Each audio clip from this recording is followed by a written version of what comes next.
আসসালামু আলাইকুম এভরিওয়ান। আজ আমি আপনাদের তৈরি করে দেখাবো চিকেন ফ্রাই।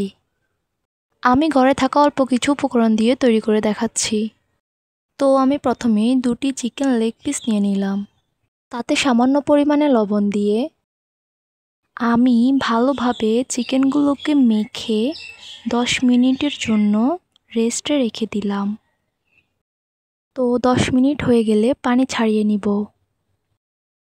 তাতে দিয়ে দিব পাঁচফোড়ন গুঁড়ো, দিয়ে দিব 1 চা চামচ হলুদের গুঁড়ো, 1 চা চামচ মরিচের গুঁড়ো, 1 চা চামচ পরিমাণে সস দিয়ে দিলাম। তাতে আমি অর্ধেক লেবুর রস দিয়ে দিব। সবগুলো মশলা দিয়ে দেওয়া হয়ে গেলে চিকেনগুলোকে ভালোভাবে মেখে নিব।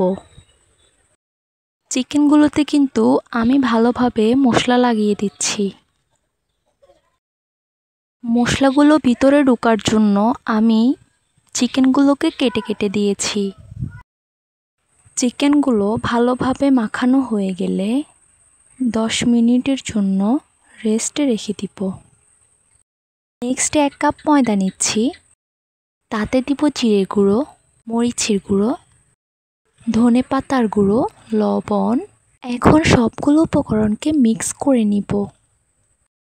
মিক্স করা হয়ে গেলে তাতে দিয়ে দিব সামান্য পরিমাণে পানি। আমি বেশি পানি দিই নাই কারণ ময়দাগুলো যাতে একটু ঝুরঝুরে হয়। ময়দাগুলোকে এরকম ঝুরঝুরে রাখার চেষ্টা করব। তো আমি এই ঝুরঝুরে ময়দাগুলো তৈরি করে ফেলেছি।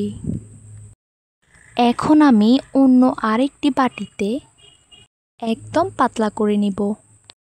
এখন চিকেনটিকে পাতলা ডোতে মেখে নিচ্ছি।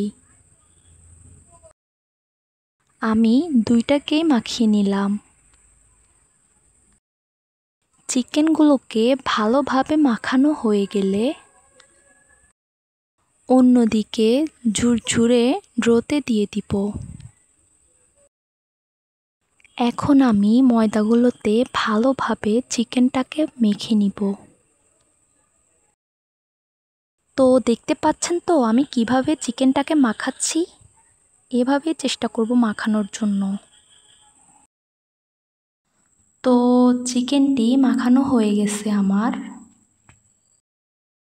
নেক্সটে চিকেনগুলো একটি একটি করে গরম তেলে ছেড়ে দিচ্ছি।